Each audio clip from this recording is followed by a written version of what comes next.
I'll tell you what, this whole thing about monkeys jumping on board has really got me excited this year. I'm watching as that tsunami wave of consciousness is pouring over humanity. And I'm watching these people who had been underwater, struggling for breath, pop up above the surface all over the place, getting that breath of fresh air and really understanding that they are alive. They are truly alive. And I'll tell you what, Ramon, that just I'm alive. Excites the hell out of me. Watching it happen. And you know, I've never really been skeptical about this whole thing. I've always had a very optimistic viewpoint and outlook on our future. But watching this actually unfold has got it's just a whole nother level of being. Watching it happen. We're here and it's unfolding. You know, who would have thunk it? You know. Thunk it. Haven't heard that So you guys long. are listening to Tom and Ramon and the 100th Monkey Radio, and we have been bringing you this wonderful and absolutely amazing information for coming up on 2 years now. And let's see, what's in the news? We got anything new in the news today?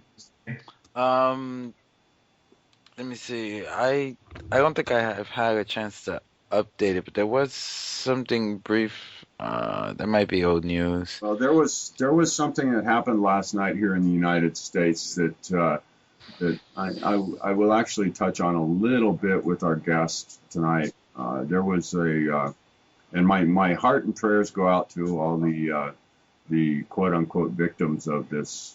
That there was a shooting in a movie house. Oh. And I guess there were quite a few people that were injured and stuff, but we'll go into that a little bit later with our guest tonight and get his input on it and the some of the deeper ramifications of what transpired there. Oh, let's see. I guess we got next weekend. I am going to be at a little healing festival that's going on in Shelton, Washington. It's going to be called the Crystal DNA Activation. Crystal DNA Activation and Healing Festival. It's going to be at a place called Cove Crystal in Shelton. And there'll be didgeridoo there, and I think there's going to be some crystal bowls being played, and some healers will be there, some Reiki stuff, and I'll be doing some tarot reading, and I'm going to do a couple of presentations, and it should be good fun. That's going to be the 28th and 29th. And let's see, Ramon, your daughter will be there playing. Yeah, Dion and Brett will be there playing didgeridoo, and they picked this thing up a year ago, and they have just absolutely amazed me with the natural skill that they both are exhibiting with that thing. So some really amazing stuff. Actually, the intro music that you heard and the song that you'll hear at the end of both the segments tonight will be by Dion and Brett in the Vibe Tribe. So there'll be links on the site also for that. That's Ramon, you're getting ready to be interviewed a couple times. You're coming up for your book too, aren't you? Yeah, I haven't put it up yet, but I'm being interviewed on the 25th by Judith Pisa. I don't know if I'm pronouncing your name right. And then I'll be on this what's it called, the Spiritual Warrior show that will this Tuesday, and I'll be live at 9 p.m. Eastern Time, and then August 1st. So actually, I gotta give big thanks to Thomas Fusco, because I learned from him how to promote the book. So there you go, good stuff. Also, if you guys are planning on going to the Pythagoras conference coming up in October, we have a link on the page that you can get your tickets through. And doing that will actually also help support Ramon and I in the 100th Monkey Radio. So if you're going to go, kill two birds with one stone and help us out there. Yeah, I That just looks like it's going to be a really interesting conference too. yeah, that seems like it's gonna be lots of fun. Let's see if we can make it. I just want to give a quick warning to those new authors sending your book out. I won't mention who, but just be careful. Certain people will ask you for money in order to be on their show, and if you're doing this out of your heart, because me and Tom do this, and we're able to pay for the show. Well, you guys pay for the show, which we highly appreciate. You don't need to pay those people to be on their show. I just find that very low. But anyway, to each their own. Just a warning out there for you guys. Let's see. You can also find us on Facebook, Twitter, Tom's YouTube. So if you scroll down, you'll find all those links. And we need to put a link up for Vimeo as well. I thought I had one up there. When we had that little issue with the thing. Oh yeah, when you erased the main page. I did not. It was somebody else. Oh yeah, there's somebody. Oh, like we haven't mentioned the new countries. we We have 110 countries. Let's mention Republic of Moldova, Macedonia, Zambia, Macau, and St. Lucia. Yeah, welcome guys. Welcome to the 100th Monkey Radio, and to all our listeners. You know what? Why don't you guys tell your friends about us? I mean, we've got a lot of good information out here, and we'd like to see our listener base continue to expand, and it's from word of mouth that this happens. Because if you hadn't noticed, we don't do a lot of really aggressive advertising. I think this is something to be shared person to person and soul to soul. So if you see somebody that some of this information could help, suggest us to them. We'd appreciate that. So yeah. So I think we should change the name again to the name of the show, because our next guest will complete the trinity of the three bald men. Sorry, I couldn't help myself. Oh yeah. Anyway, Tom. All right. Well, we've got George Kavassilas back with us tonight, and he's been on our show a couple of times, and he went into a bit of a hiatus here last year for a few months and wasn't really out on the world stage much, working on his book, which he has finally finished and is out on the ebook now. When's the hard copy come out, George? Hey everybody, the hard copy is coming out, the official launch date will be the 9th of September.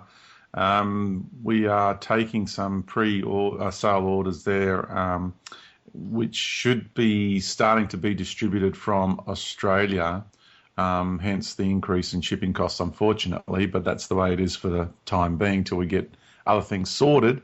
It'll be pretty much available towards the middle of August or end of August. Very nice. Yeah. Very nice. Very nice. So I finished reading the book today, actually, and I'll tell you what, you really outdid yourself, young man. I was thoroughly impressed. I have a much deeper understanding of your perspective and your understanding of what's going on here. Let's see. I'm not exactly sure where I want to go with this right off the bat, except for how do you feel about the work that you just did, George? Wow. What can I say? It was around September last year. We got back from our world tour, and I never thought I'd find myself writing a book ever. I mean, I don't read books. I've probably read about 10 books my entire life, and yes, Cynthia reads the odd book. She's not an avid reader like some people got to read all the time. Cynthia can pick up a book and get through it in no time at all. For me, I got to trudge through a book. I'm a very slow reader, and who'd ever thought I'd write a book? And I just, Cynthia and Jason were saying to me, you really should write a book. You really should. And other people too were saying, George, you really should write a book. And I was going, you're kidding, right? I don't feel it. I wasn't feeling it at all.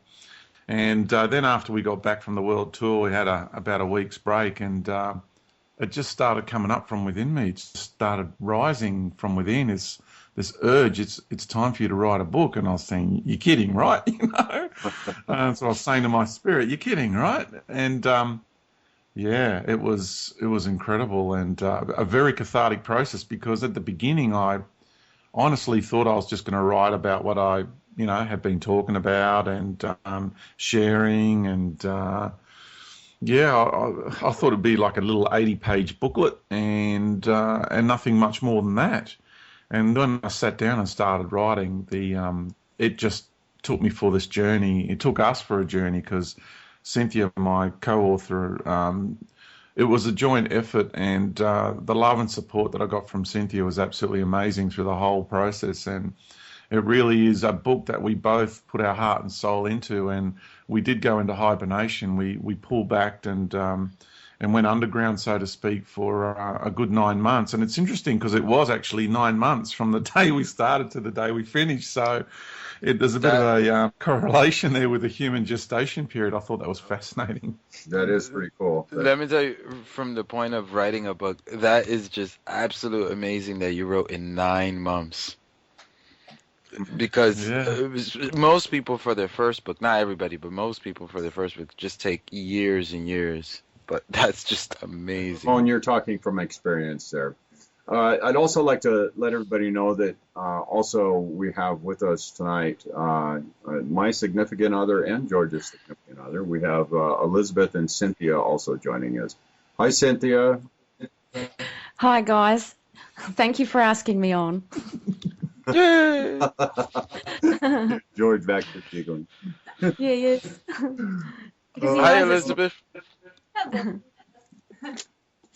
So, George, so I kind of let's just kind of let's hit some. Well, actually, before we get into some of the information in the book, what I kind of like to do is get your input on. I don't know if you saw any of the news clips or heard anything about this shooting in I think it was Colorado, but I saw some much deeper things that happened there along with that shooting, as far as one aspect of our society making a play. No, I haven't heard anything about it. We don't have television here, and we rarely look at the media at the moment to see what's going on. So I would have to say I'm totally unaware of it. This is the first I've heard. Okay, yeah. Well, I guess last night at a midnight showing of some of The Dark Knight, the new, I guess, Batman movie or whatever the heck it is. The movie's called Dark Knight. I'm like you. I don't do the mainstream media at all. But I guess a couple of guys went into the theater with some guns and started shooting, and a dozen people killed and 4 times that injured. And was it just a random act, or they were looking for somebody in particular? I haven't heard that much, Ramon. I've got just a very brief outline of what happened, but first thing I got was that it was, intuitively got was that this is the next step of their ploy to enforce gun control and try to take all the American citizens' guns out of their hands, and then it's another fear card being played. Yeah, well, it's what transpired here in Australia. They, I would say, they dearly love to disarm the American public. They went about disarming the Australian public, and just took one shooting and a whole lot of rules and regulations and reactions and manipulation of the media and the apathy of the Australian people, and it all got done. I'm not so sure that it'll be such an easy job in the US, because people have a different idea about things over there. They, the gun culture is far more entrenched in your society than it was in Australia. So, and I think the National Rifle Association has, a bit of clout over there. So I don't think that it's going to be such an easy job. Yeah, I definitely agree. The thing that really just shocks me, or I don't know, not necessarily shocks me, it really sticks in my head that, that doesn't really matter what they're doing, because it really isn't going to do anything in the end, in the long run. I feel that it's more a psyops job. I'm feeling into it energetically now. If you ask me, I feel that it's about making the public nervous to be out in the public. I feel that it's another way of instilling fear into the people, because they want to get the people to be dependent on the system to make them feel safe. So I think it's another little notch in that direction. Well, I really resonate and agree with you in the parts where you talk about this has all been laid out for us. The free will aspect on a certain level just isn't there. The end has already been decided on a higher level, and all of this is just unfolding the book. Turning the pages of the book. I don't know how to go with this statement, but I think you know what I'm talking about. Yeah, the free will issue is quite difficult for a lot of people to grasp, wouldn't you say? Absolutely. It's a bit of a mind bender. Free will is a bit of a mind bender for some people. Yeah, and how do you go about it, darling? Because I've voiced about my opinions in that the future's already happened, and we're really just flowing in our river of life. And for me personally, I've had to let go of George, the earthly personality, and the personality of this one lifetime, to want to control everything that's going on down here. And you've had experiences through your life which have pretty much it got you thinking the same way, because you had no choice in certain things, and you found yourself just doing things which, if you had a choice, you wouldn't have kind of made them. But even though it's turned out for the better, like having to leave, New Zealand to come over here, for example, that's a big one, isn't it? That was a huge one.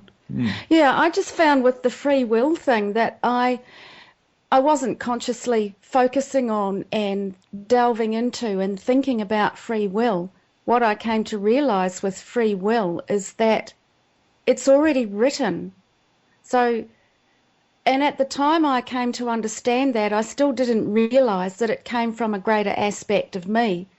I wasn't thinking that way. What I came to realize was from this earthly level, this 3D level that we live in, that free will is it's a diversion, because what I discovered in my journey is that the things that I knew that I had to do were coming from my heart. My head was doing its best to override them, and actually did for a long time, but it created so much difficulty. And so what I came to understand is that it's already written.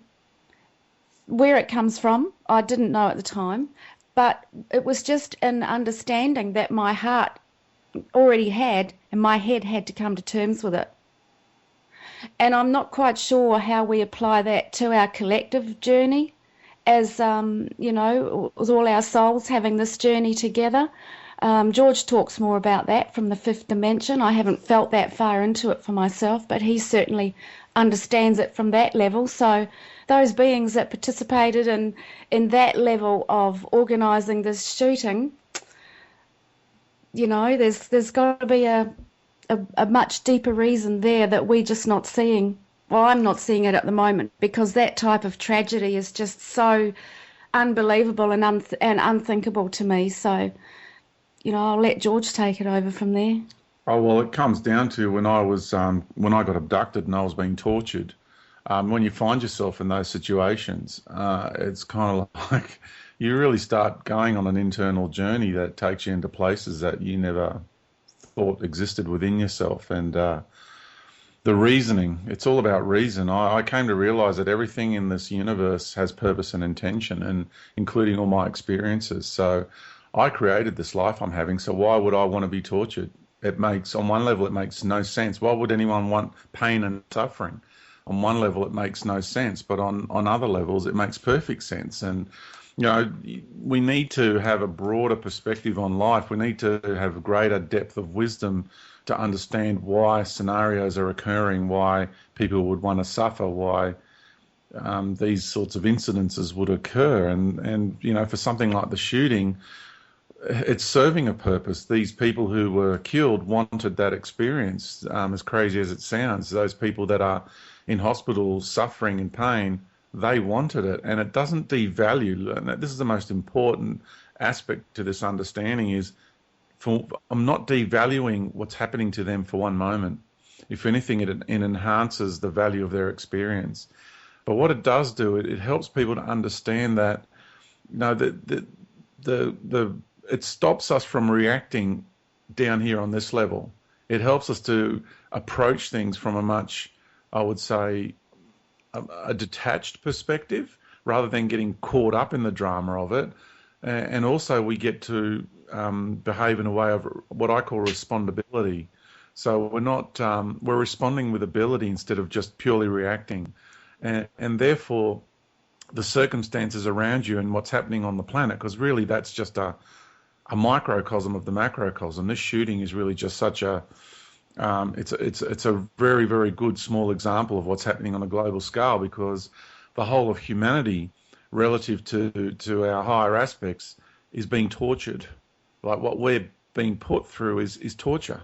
What we have to deal with and contend with down here in this limited aspect of ourselves, and what we're exposed to, and what the forces of limitations have imposed on us, is torture relative on talking on a cosmic and universal scale now.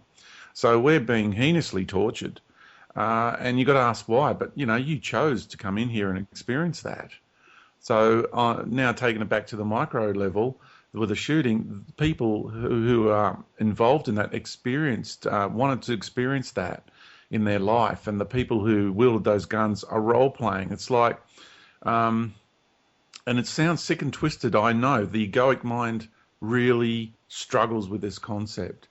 But it's also, if we take it to the macro level now, it's like I say, embrace your darkness and embrace the darkness of the universe that's torturing you, because if you don't, you will always be kept in a perpetual ideological merry-go-round of ideological conflict. You never actually leave the argument or the fight.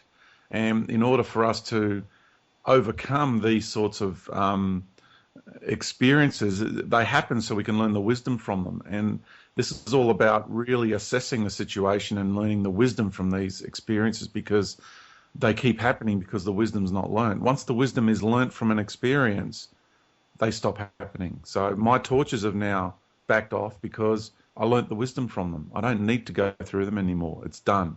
So through universal law, this shooting is teaching a lot of people a lot of wisdom. And if we can see what lessons are to be learnt from any such incident, then it totally brings about the value of the people who were in it, who role-played, who provided that experience for all of us to learn from. This is about gratitude. George, I'm going to kind of tell a little story that I personally just went through recently, with regard to that on an individualized journey level. I was experiencing a lot of judgment coming in my direction from other people, and that's what it looked like. And at the time I was thinking, well, I'm just going to be strong and get through it and face it and that kind of thing. And I didn't look inside at all. And I was looking at the people that were judging me and saying how unevolved they were and couldn't see where I was coming from. And instead of looking inside, I tried to avoid it, or I tried to change their mind about how they felt. And I couldn't. And so I kind of went into an isolation for a long time. And in that isolation, the way that the ego mind was perceiving things brought on and I was going along with all of that kind of perception. It brought on this kind of a darkness. And the thought process was, well, you know, these people don't have any compassion, you know. And it was all about externalizing an experience. There was so much grace in my life. You know, someone was able to kind of jostle the cage a little bit and show me the darkness, and it was just such a graceful moment. And in that moment, I was able to see what had happened, that I had created from that way of being, had created a sort of darkness around compassion and mercy for myself, because I was thinking that these external circumstances that were arising were only external.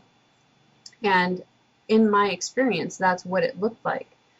And the moment that that cage was jostled and that essence of me was brought to light again, I was able to see that I was looking at the exterior as the problem.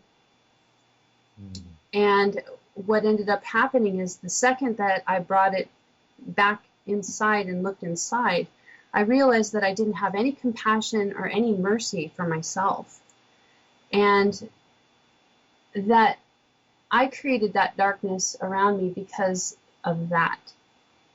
And I think that what I'm trying to say is that, as you stated in your book, as above, so below, there couldn't have been a better quote that come from, you know, the English language, is so right on. That when we aren't able to be responsible and want to blame external circumstances, it's as if we're unable to function in an appropriate way, or respond in an appropriate way to the external circumstances that are coming around in everyday 3D life. And once I was able to see that I was not living in authenticity, I grieved. But once I was able to see that, I could bring out my inner light again. And in fact, that part of what was happening was that I thought that I had fallen from grace in a way, you know, that I was just going to be in this darkness forever. It's like we go through these ups and downs, like we're on a merry-go-round, you know. It's like, you know, and it seems like right now that any limitation or any darkness that what happened is that I was surrounded by a group of 200 people who were loving and gracious and everything else, and I couldn't feel them. I couldn't express myself. The limitation was so painful. And once I was able to see that darkness, it was instantaneously removed by me, instantaneously healed by me, because I decided to look inside and see where I didn't love myself. And I think that in this time right now, it seems like a lot of people are experiencing the things that they decided not to look at, but they worked on everything else, but didn't look at this one thing, you know. So any limitations that each of us has is coming to the fore. And it's not that I fell from grace, it's that it was that one thing that I put aside a long time ago. And it all was having to do with loving myself, you know, and seeing my value, and seeing my own light. And so when this darkness kind of came around me, I literally thought that I was doomed, that there was no way to get out of it, no, like, I wasn't going to be able to go through the process with Mother Earth and all kinds of stuff. And what was really happening was that it was just, the higher aspect of me saying, deal with this now, and it's like, oh, there's so many things I want to say, but I'm not being clear. It's just, I really found that once I looked inside, I could be myself again and see that, I'm beautiful and I'm here and I'm not, I didn't go anywhere. I didn't slide back. I didn't backslide, like they say, and fall from grace. Once I woke up, and I was right where I left off, that kind of thing. So. That's great, Elizabeth. I mean, that was, you felt that you weren't being clear, but I think that from sitting here listening to you, I could definitely relate that to aspects of my own journey. And I know that the people listening to what you've just discussed from your own inner core, there will be so many people who you've just helped in that moment. That was fantastic. That was incredible. It was really well verbalized. And I know the four of us were talking about before we started recording the interview today about how limiting our English language is. But you just voiced that perfectly. Just found a way. Yeah, you found the right words to convey those inner feelings. So thank you. And it's and what you actually did was you going through that this is what I was seeing as you were describing your experiences. You went into that period of darkness and that period of judgment that you were externalizing and that period of putting a lid on your own grace. But what you did was you found your way back to your authenticity. You rediscovered your own authenticity on a much deeper level. So that experience was so valid for you. Yeah, it seems like we all go through that. It seems like to be part of the process that we go through that dark night of the soul, whether it lasts for a year or a day or a few hours or a few weeks or, we go through several of them, I feel. There's some that are more significant than others. And I feel that that's the same thing with the collective human soul. I mean, humanity at the moment is going through its dark night of the soul, and there's another level of that coming. And we need to really dig deep and learn within ourselves, because once we do that individually, then it changes the whole planet. It changes humanity. It takes the collective human soul to another level, and that's it's the micro. What's happening in for us individually is really the microcosm of the macrocosm. Yeah, So exactly. Well, you could It's not linear at all. It is not linear at all. It doesn't mean if you go into a darkness that you're done for. That was the perception that I was having, is that, I'm lost, I'm done, and that was not true at all. It was just one thing that I didn't reevaluate, and I kept putting it off and putting it off and putting it off. And we're doing that as a humanity. We keep putting it off and putting it off, and it's going to get to the point where humanity is just going to have to take a really, pardon my pun, but a really bloody good look at itself and say, hey, how much more are we going to deal with this? How much more are we going to put up with this? People have got to wake up out of the trance and get out of apathy and start being proactive and start contributing towards our societies, because there's so many people that are whinging and whining and are sitting back and complaining, but they just don't realise. I have a little saying that I was always saying somebody should do something about it until I realised I was somebody. Right. All right. Exactly. That's a good one. We just don't realize how impactful change can be made when we really look inside at what's going on, rather than trying to externalize and say this is the problem. And I think that all these little things that, the dark cabal or, whatever other BS is going on, I think is really just trying to keep the attention away from each of us looking inside of ourselves and saying, where are the limitations from me being a whole and sanctified human being? Wow. What are the limitations? Because I was feeling it was excruciatingly painful when I realized what had happened. I cried for 14 days straight, off and on, like I was grieving a loss, really, For 14 days, I had no choice in the matter. Yeah, I had no choice in the matter of that. It was just like, okay, it's time to cry again, you know.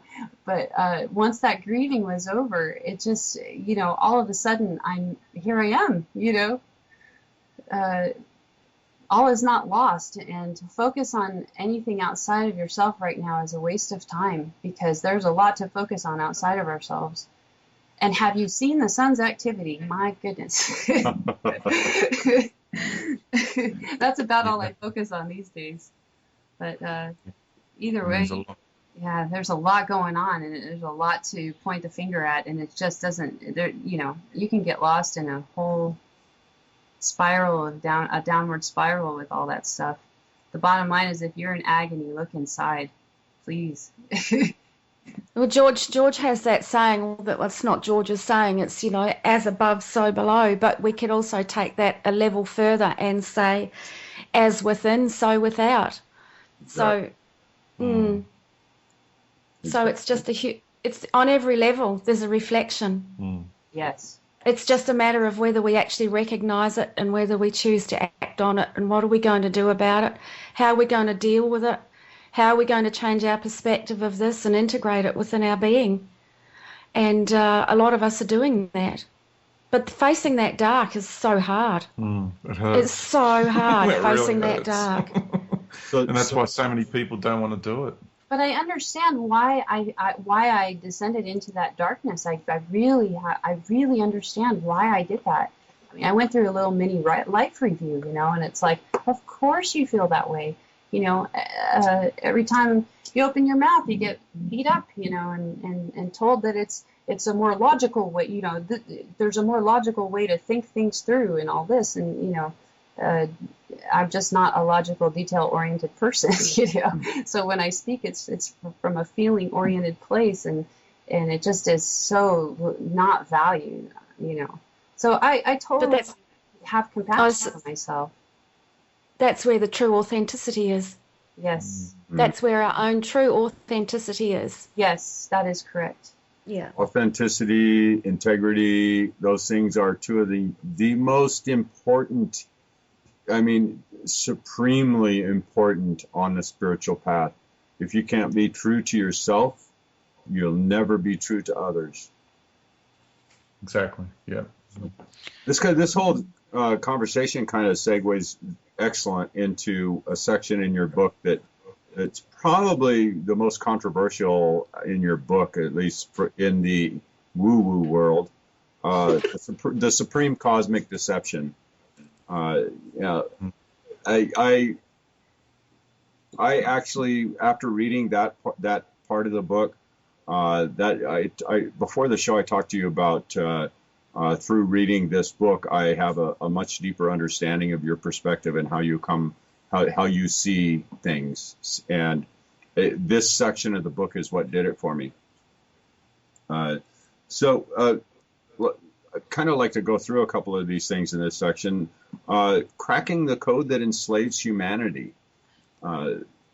Would you care to speak on that for a moment?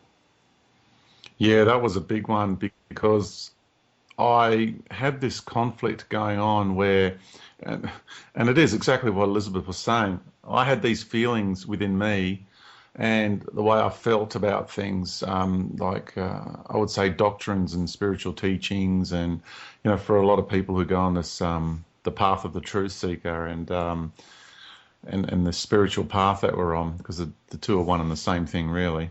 And I found that all my friends around me, not all, 99.9%, were involved in these doctrines, and I would be going to meditation classes and things of the like, and I just didn't feel right. I couldn't participate. I mean, it even started when I was a child and I had to participate in communion, and it goes back to even the moment I was being christened, and I now have memories of that moment and the horrendous and heinous entities that were in the church when I was a little baby screaming. That's why I was screaming when I was being dunked in the oil in the church, and because I could see what was going on, and my parents were selling my soul to the devil. It was really, well, they didn't think of it that way, of course. They didn't realise what was going on. But all these practices and then throughout my life, and then I sort of blended into the New Age sort of scene. And, of course, with my abductions and the Galactic Federation of Light, and it's all about their cultural philosophies and spiritual teachings being, really seriously disseminated around the planet at the moment. It's quite a very serious surge, and I would say a big effort on the part of these parties to spread these spiritual doctrines and philosophies at the moment everywhere on the planet. And I came to realise that the whole thing's connected. I always knew, but I always had that knowing inside of me, but I could never really get into the detail of it. And after I took my journey, I did have a lot of knowledge about it, but it quickly went away because of the abductions and the, I would say the way that these beings want to remove the knowledge and the experience from my memories as much as they possibly could. I was going to mention that earlier. I'm really shocked with the experience that you have, that your mind didn't fragment, or did your mind ever fragment? Because people who go through such horrific kind of things, their mind tends to fragment. Yeah, it does. I've had a very, very difficult time in my life at keeping myself together because they were trying to fragment me constantly, and yeah, they were trying to break me. I mean, some of the tortures I endured were horrendous because they wanted to crack the connection between me and my soul. They want to own me. They want to own you. That's the whole point. They want to sever that connection so they can have complete control over this, your traveling spirit within the great arena. So it has been a challenge for me to keep myself together. There were times when I kind of went off the rails a little bit, not to the point where I ended up having therapy or in a mental institution or nothing of the like. It was just me just sometimes probably, I would say, in my meditations at times or in my contemplations at times, sometimes going off into a little bit of a world of fantasy and what have you, and bringing it back in. I mean, we all go through that at stages in our lives, and we try to work out which thoughts are ours and memories and feelings compared to others. And I did feel that they were trying to fragment me constantly. It has been a challenge throughout my life, and there's times when I've fallen off my horse and said some things that didn't quite. They felt right at the time, but now I look back and I think, oh yeah, did I really say that? And I suppose anybody can do that throughout their life. With their life, we've all been there and done that. I just did it in the public arena at times, and which is a challenge for one's ego. But it builds a stronger character. It's a good thing to fall off your horse every now and then. And the supreme cosmic deception for me is really the core. I would say the core program that is enslaving humanity, because of I came to be able to put into words who's doing it and why they're doing it. You remember, there's purpose and intent for everything that exists in this universe, because everything is by design. So who are we, and why would such an entity want to do this to humanity? And once we understand the machinations of that relationship, that's when everything that is happening to us, both individually and collectively, all the pieces of the puzzle just fall into place. It's us that's doing it, isn't it? Ultimately, it's us that's doing it. We contracted other beings to treat us the way we do. If you have an argument with a friend or a family member on a higher level, you've asked them to basically shove that energy in your face so you can address it. They're sticking up a big mirror, and even though your ego doesn't like it, and you harbour resentment towards that person, and they mistreated you and what have you, and even if it wasn't you who instigated the scenario, like an argument, it was the other person, they're still might not be holding up a direct mirror, but what they're doing is they're helping you to understand unconditional love, compassion towards another person, that You know, they're angry, and if you can see inside them and understand where they're coming from, then you don't react. You don't get drawn into the argument, and it makes you a better and a stronger person. And you deal with scenarios like that in such a better way, like when people hurl abuse at me and call me, you know, the devil and the devil worshipper and Satan and all this sort of some of the emails that we get. It's okay, because I love these people because I know where they're coming from. I know exactly where they're at, and it's all good. I don't harbour resentment towards them. It's the old, you know, that scene when, you know, it's been said that when the Christ was on the crucifix, he was about to die. So forgive them, for they know not what they do. Okay. That's another thread of truth that I feel that's made it through. Maybe not the circumstances, but the saying. Oh my goodness! Right in that moment to say that. It's so true. If people can, you know, there's just a few statements that are so powerful, as above, so below. Forgive them, for they know not what they do. I mean, these are such, whether you're into religion or not, just look at it for what it is, you know? And the wisdom in those words is just phenomenal. And that's what Elizabeth was alluding to a moment ago, that she was not blaming them, but feeling, I would say on one level, victimized and not understanding. And on one level, I suppose it is blame, because I've been there too. We've all done this. And we go into this defensive and resentful sort of mode, or just feeling sorry for ourselves. And it's the same on a macro level. I mean, if you can understand that these beings, we've all organised this from a higher level together, and everyone's role-playing for one another, including the most evil of evil entities that exist in the universe. And on a higher level, we're all in total unison and in love with one another and in living in harmony and synchronicity. But down in the great arena, we're role-playing. Exactly. Yeah, that kind of reminds me of an experience Tom went through.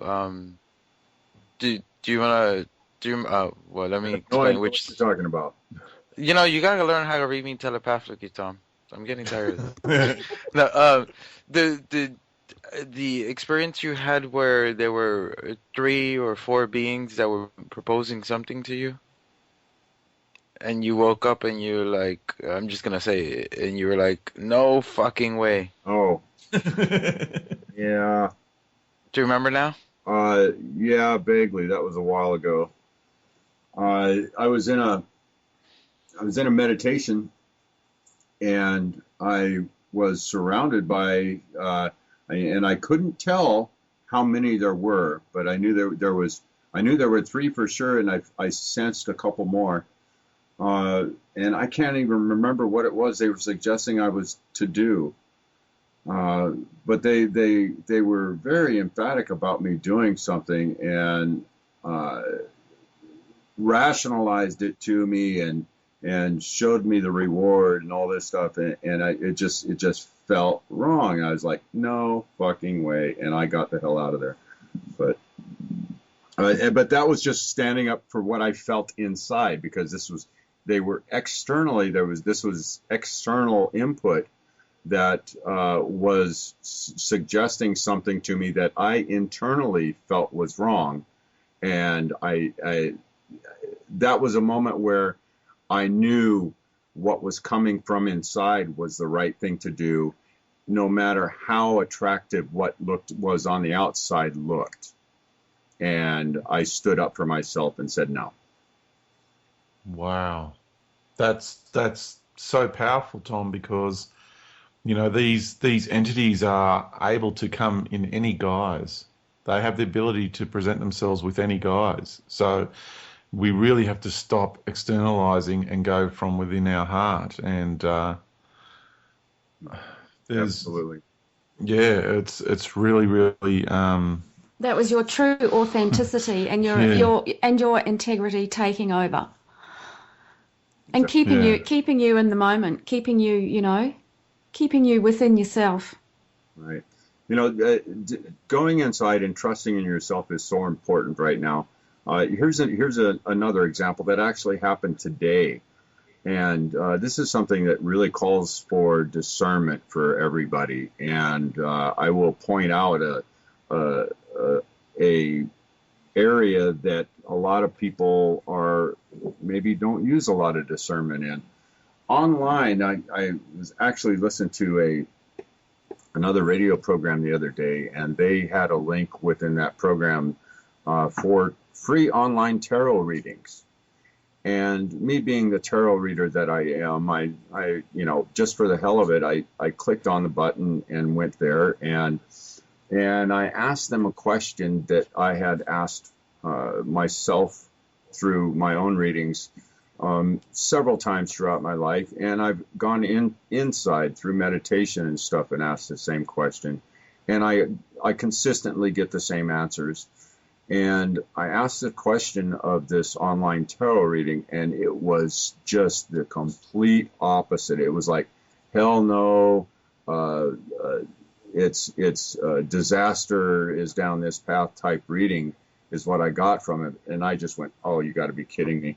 So the next, I said, okay, and this came from inside. I said, okay, Tom, you need to test this. So what I asked, next question I asked was, are there negative manipulative entities that are directing the tarot readings within this website? And it actually told the truth. I think I called it, when you call it out, it can no longer lie to you.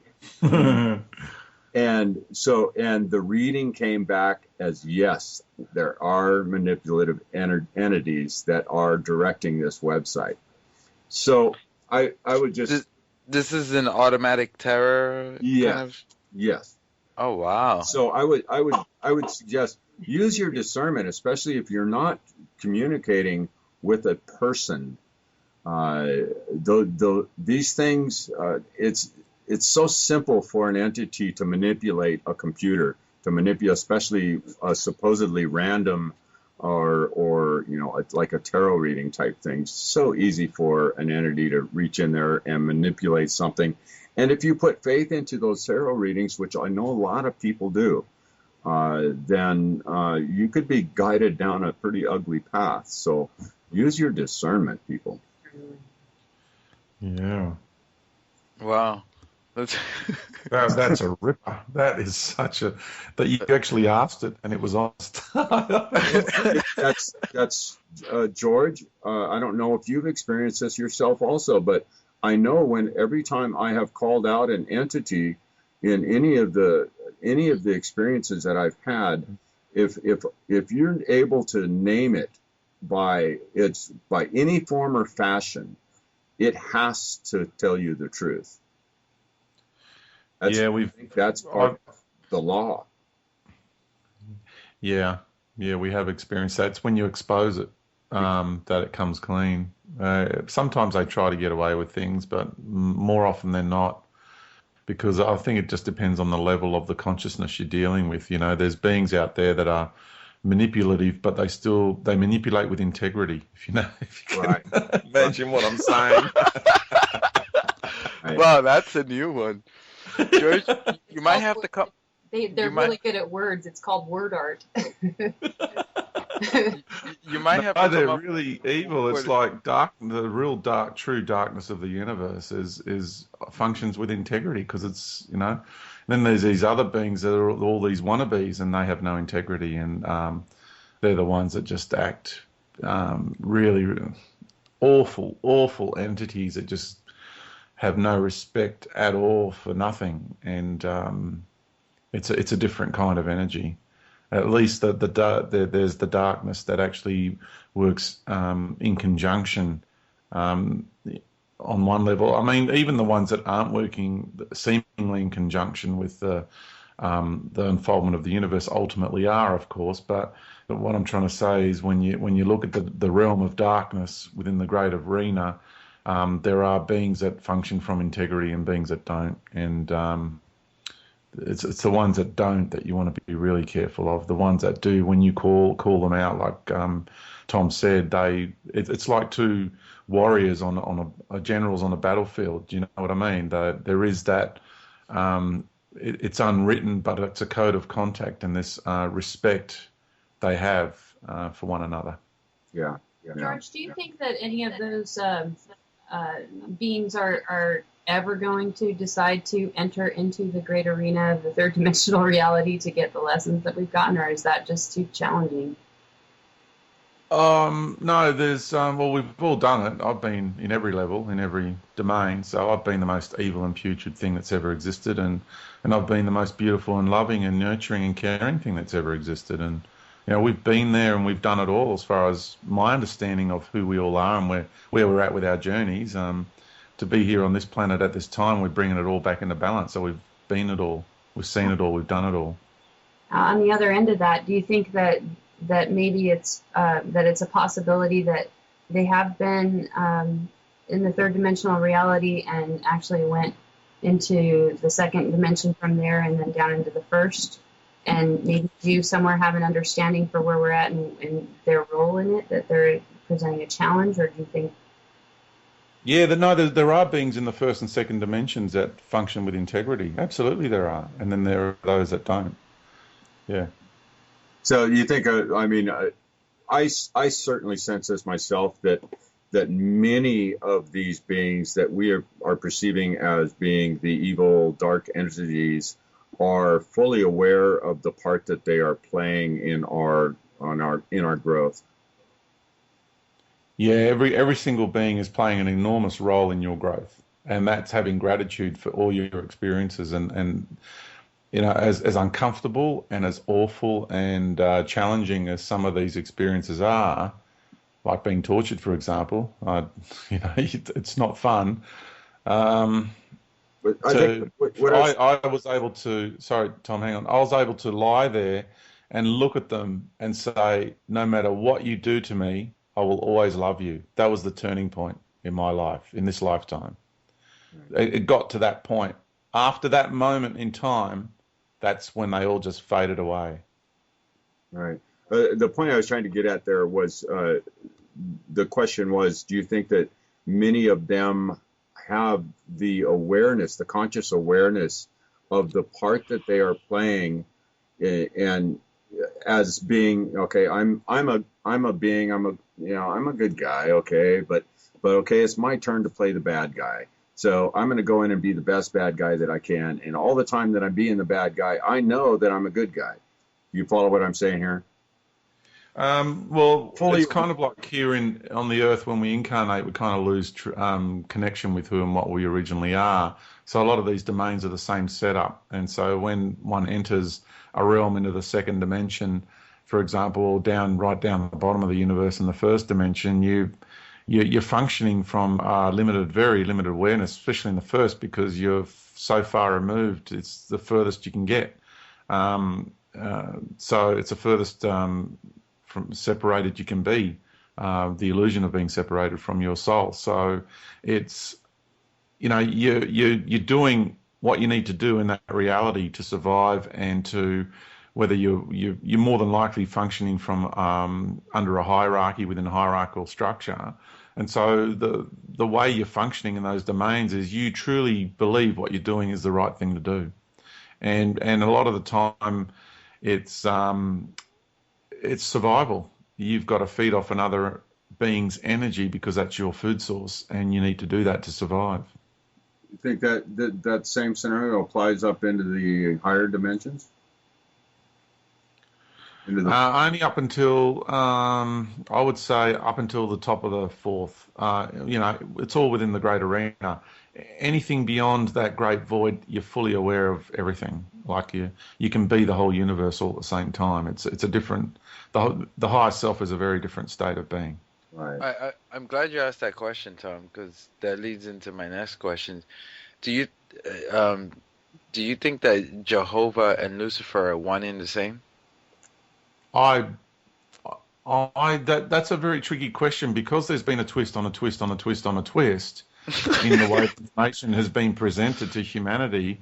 Yeah. You've got it's important to look at it from more than just one definitive angle. So you've got I would go as far as saying the way I interpret what Lucifer is, if you're going to interpret Lucifer as being sort of like the bad guy that's challenging everybody, then yeah, that's Jehovah for sure. That's Yahweh, and they're one and the same being.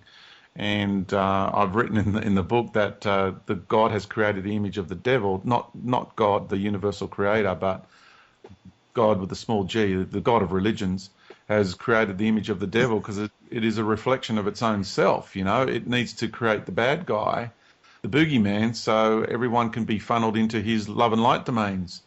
So that's basically the short of it. So, but then you have this other thing going on where he's established himself here, or it, because it's androgynous, but it can express itself in either masculine or feminine. At the moment, in the public facade is more masculine, and so he's established himself here, as the creator God. And so if the true God comes along, then he's brainwashed everybody into calling anyone that's aligned with the universal creator to be an agent of the devil. So that's the reverse psychological program that he's got going on here. Yeah, I think Lucifer got a bad rap. Well, to me, in the true meaning of the word of Lucifer, the bringer of light or the light bearer, I reckon that the true Christ, as far as I'm concerned, is getting away from names and labels, is purely just the Christ consciousness. To me, is the creative force of the universe. And it's what we call our pure and sanctified soul has got Christ consciousness at its core. So for me, that's how I understand it. And then we get into all the politics and semantics of labels and what have you. There is in the great arena, there's the negative force of negative charge of energy in the universe, which facilitates all these other beings to do what they do.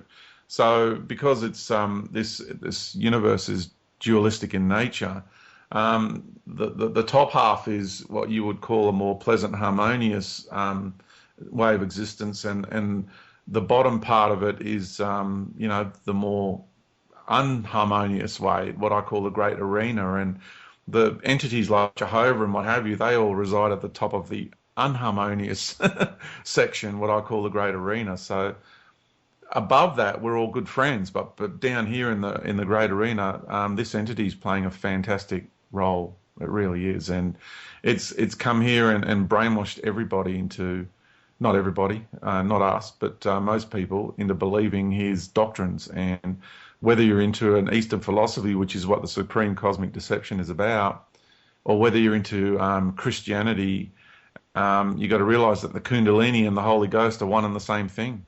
It's exactly the same thing. There's no difference between the two. They're just repackaged differently and presented differently because he wants to provide a bit of a smorgasbord. Otherwise, it's the same program, the same doctrine, repackaged and presented and marketed in a different way to suit different cultures and different mindsets on the planet. But when you go through those practices of the Kundalini or the Holy Ghost coming through your system, and you've got the chakra system, which is the 7 seals in Christianity, and then you've got the pineal gland, and you can see the big pine cone outside the Vatican and the pine cone on the staff and the crook, the staff with the crook on it, which is the way the Kundalini flows through the glands in the head, and the staff is actually the spinal column.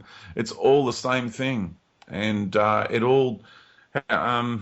Another way of looking at it is you're walking down this hallway in this building, and just think of this hallway that's going in the center of this huge building, and you've got all these doorways leading off as you're walking down the middle path, and you've got all these doorways which are got these beautiful advertising campaigns and banners and up in lights, and you think, oh, I'll go down this path, so I'm going to try Christianity for a while. So you go through the door Christianity, and you get stuck in that paradigm for a few eons of time. Then you come out, and then you're back on your middle path, and then you go, oh, look, the New Age movement, oh, chakra balancing, let's go and try that for a while.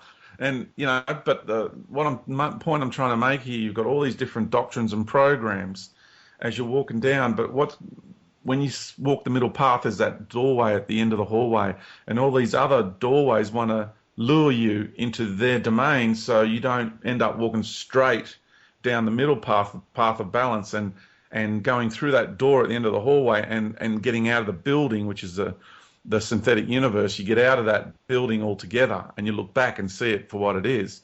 And so these doorways are just all the different doctrines packaged and presented in all different ways, but they're all going to get you into the building, the main part of the building. So whether you're into Christianity or chakra balancing, kundalini practices, and what have you, as long as you're using those methods in the pineal gland, and even if you're aware of it or not, if you just pray to Jesus and Jesus is going to save you, it's still the same thing, because when you experience the bliss from the entity called Jesus is stimulating your pineal gland, it's all the same thing. You're going to end up in the synthetic universe. It's the same domain. It's just multiple doorways that lead to the same destination. Well, boy, that's a mouthful there, George. Yeah. So we're actually at the top of this or end of this segment. So I definitely have a comment and a request for comment on this same subject here. We'll start out the next segment with I have a different view to propose. Not necessarily different, but a different perspective on that same view to propose, and I'd like to get your thoughts on it. So anyways, I want to thank everybody for listening to this first segment, and hope you make it over into part 2 with Tom, Ramon, Elizabeth, Cynthia, and George. Condemnation without investigation is the height of ignorance. I have a new one, and that's when looking for data, collect everything and anything and throw nothing out. That was told to me in a dream by some old man. I don't know who he was. Okay. All right. We'll see you guys in the second segment.